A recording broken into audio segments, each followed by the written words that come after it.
Welcome back. We are continuing on with our adaptive immunity. Antigen-presenting cells, or APCs, engulf antigens and present fragments of antigens to T cells for recognition. There are three major types of antigen-presenting cells: dendritic cells, macrophages, and B lymphocytes. Dendritic cells are APCs found in connective tissues and the epidermis.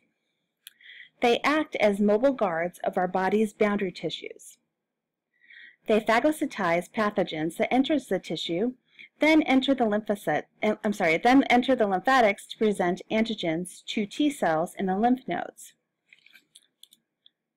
Dendritic cells are the most effective APC and are a key link between innate and adaptive immunity. Macrophages are APCs that are widely distributed in connective tissue and lymphoid organs. Macrophages present antigens to T lymphocytes, which activates the T cells and further activates the macrophage. Activated macrophages become voracious phagocytic killers. They also trigger powerful inflammatory responses and recruit additional defenses. B cells do not activate naive T cells, but rather they present antigens to helper T cells to assist in their own activation. Now we will start the humoral immune response. When B cells encounter a target antigen, the result is a humoral response. Antibodies specific for that antigen are produced. When antigens bind to the surface of receptors on B cells, the B cells become activated. This binding triggers receptor-mediated endocytosis of the antigen receptor complexes, resulting in the proliferation and differentiation of B cells into effector cells. Most of the clone cells become plasma cells, antibody-secreting effector cells. They secrete the specific antibody at a rate of 2,000 molecules per second for about 4 to 5 days. Then they die. Antibodies circulate in the blood or lymph, binding to free antigens, marking them for destruction by innate or other adaptive mechanisms. Reminder, highlight this, antibodies do not directly kill antigens. Rather, they mark them for destruction by other means. Figure 21.11 shows the clonal selection of B cells. Foreign antigens bind to a receptor on a specific B lymphocyte. So we see an antigen, they're binding. This activates the B cell, causing it to proliferate and make a lot of clones. Most of the clones become B cells. Most of the clones become effector B cells or plasma cells, which go on to secrete antibodies against the antigen. Some of these clones become memory B cells, which cause a primed response for the same antigen. Clone cells that do not become plasma cells become the memory cells that mount an immediate response to future exposures to the same antigen. The other clone cell becomes the memory B cell, primed for subsequent invasion by that antigen. The secondary response down the road happens when antigens invade again. The memory B cell recognizes that antigen, and it results in a more rapid response of antibodies being made. Immunological memory is as follows. The primary immune response is the cell proliferation and differentiation upon the first exposure to the antigen. There's a lag period for 3 to 6 days. The peak level of antibodies is reached at 10 days. Then the antibody level declines. The secondary immune response is a re-exposure to the same antigen, which gives a faster, more prolonged, more effective response.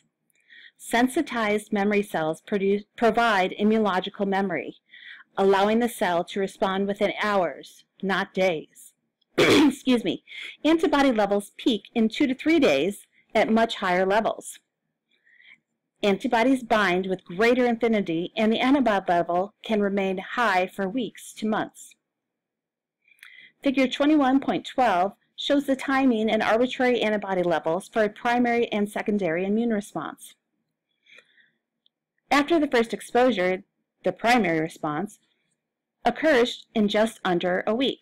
So we see the first exposure, you see it takes, looks like 5 days or so. It results in levels of antibodies about this high. When the second exposure occurs, here at day 28, the response occurs only in a couple of days. It only takes a couple days to get up there. So it's quicker. And the levels of antibodies are approximately 3.5 times the initial antibody levels. So we see the difference. This graph also shows that if an exposure to a different antigen occurs, then it begins with the primary response again. So it takes about the same amount of days. Active humoral immunity occurs when B cells encounter antigens and produce specific antibodies against them. There are 2 types of active humoral immunity. Naturally acquired active humoral immunity is when the response is formed to an actual bacteria or viral infection.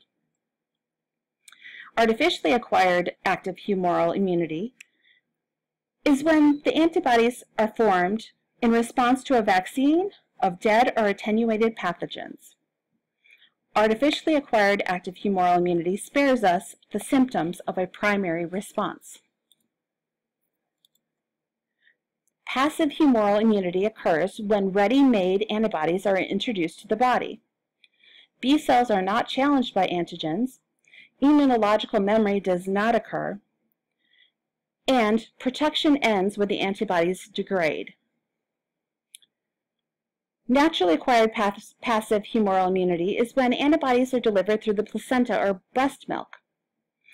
Artificially acquired is when the antibodies are delivered through an injection of gamma globulin. Figure 21.13 describes the difference between naturally and artificially acquired active and passive immunity. Be sure to understand this important concept.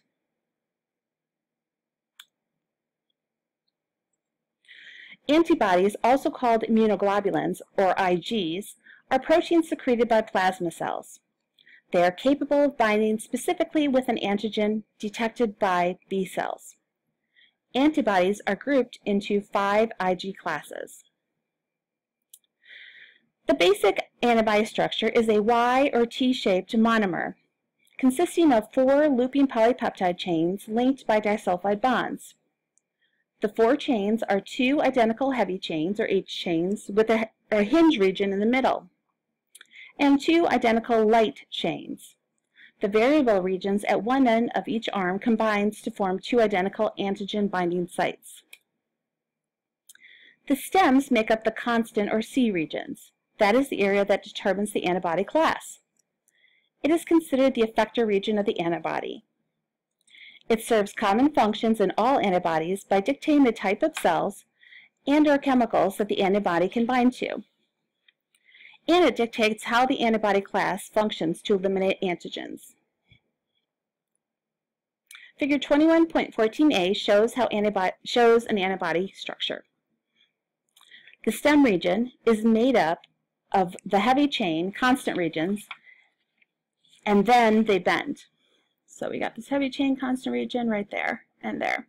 This here's the stem. They then become the heavy variable chain at the end. You'll notice that the variable parts are just the ends of this Y.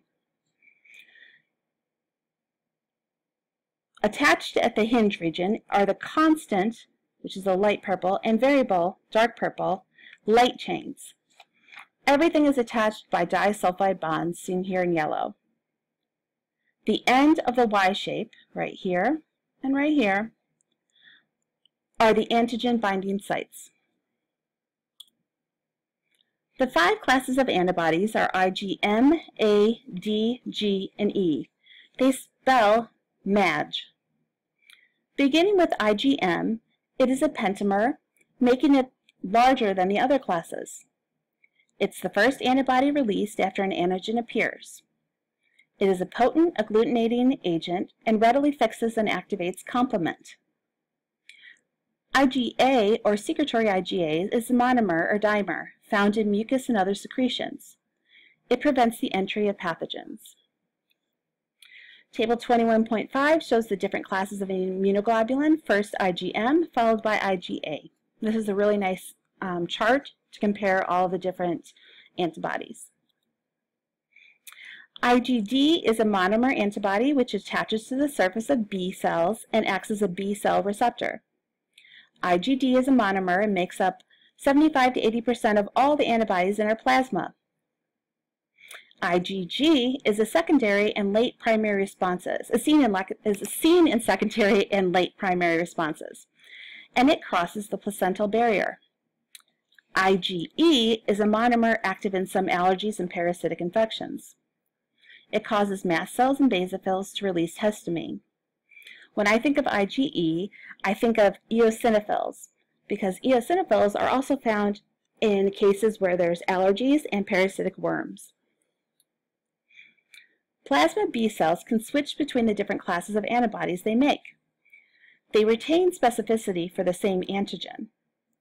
IgM is released during primary response, but the plasma cell can switch to IgG for a secondary response. Almost all secondary responses are IgG. Switching from IgM to IgA or E can also occur. Here's the rest of table 21.5 going through the remainder of the antibodies.